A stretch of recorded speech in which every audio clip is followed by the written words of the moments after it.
So I do most of my binding stuff in Google Sheets, just to keep track of things and how they're going to be broken up between volumes, and to make sure that the continuity or the ordering is the way I want it to be and I don't screw up.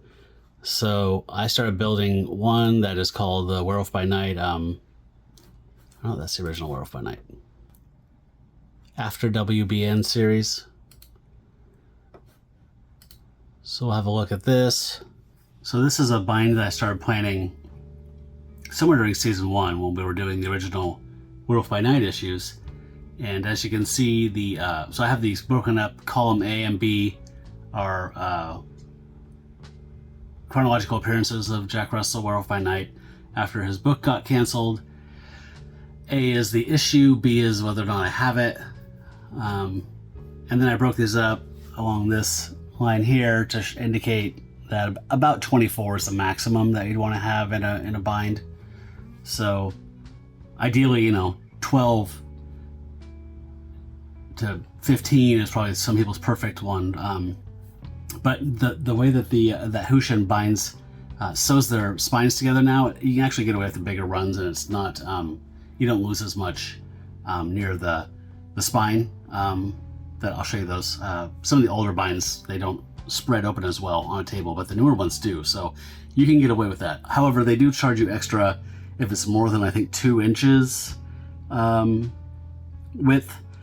I think they charge you, it's not a lot though, it's like $5 or something like that, so it's not a big deal. So anyway, this is basically what season 3 became, and up through, I don't know, here, I think. So I went through the 90s stuff, and I lost my Captain America Wolf and Man trade. I don't know where that is. Maybe as I clean my office, I'll find it and I won't have to buy the issues again. This Morbius stuff, by the way, in the 90s is absolute dog shit. Like the terrible art, terrible characterization. He just shows up and bangs Martine, smokes cigarettes, rides a motorcycle. It was just awful. And I kind of ended this a long time ago, actually. But I started looking some stuff up, and I was like, he came up in some newer things down here. So like this, this Moon Knight 20, I think this is the Benson run, and apparently he's in Wolverine First Class a couple issues, and this Tomb of Terror one shot I talked about on the show one time. It was an anthology of Marvel horror characters in black and white, which I wish they would do quarterly or annually. It was really cool. But since I haven't tracked down these, and I don't want to cough up $30 for all 6 issues again that I had in a trade that I got for like $17. I'm just holding off on these right now, and I'm just going to buy this. So my next project after that, so that's going to be on hold, that's a partial one, and then I'm going to do Ragman, because I've always been interested in the character, and you can get him for a song.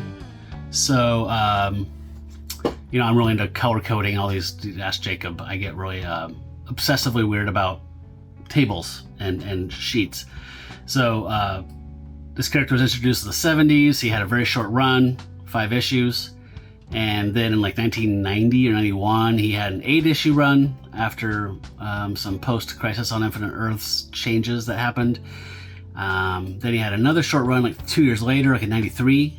And I think you might have seen on Discord, I had this existential crisis. Do I put these 2 Batman stories in here that Minch wrote that feature the character heavily? He is Gotham connected after some post-Crisis stuff. And then there was a one-shot that I think came out like in 2009 or something. And then they did a short run like around the New 52 era. And so yeah. So that is all going to be sent away along with those werewolf books. So let's see what we got. So yeah, the comic stacks in my office are part of the impetus for me doing this.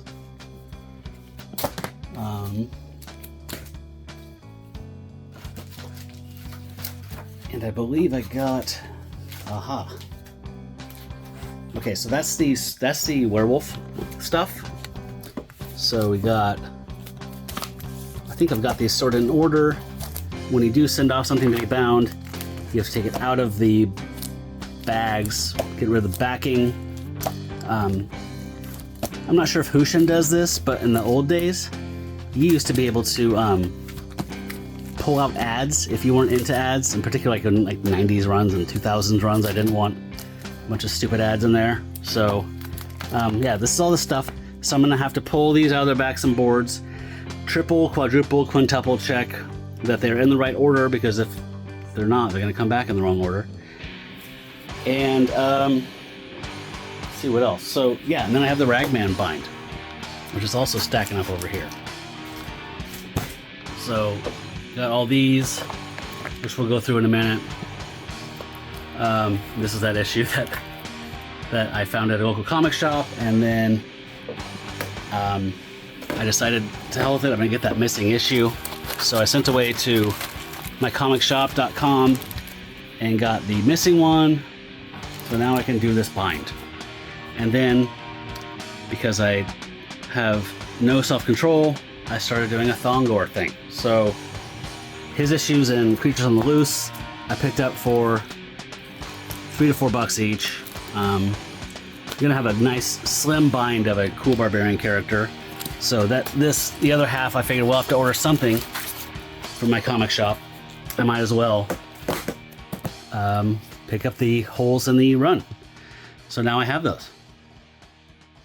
So my theater seats are filling up with this crap. So here's some more Doctor Strange. There's some of that modern stuff I was talking about. Part of the mess in here was having cardboard boxes and wanting to have boxes to ship this stuff to the binder in. So I was just keeping some of them, and I also use panels from the cardboard boxes to separate the issues. You're going to see this when we do the binds. You fill out an individual order form for each one and put them all together, so it helps me kind of keep them together and safe as they're being shipped off. So yeah, this is the current state of my madness. So let's see what stuff I've already bound.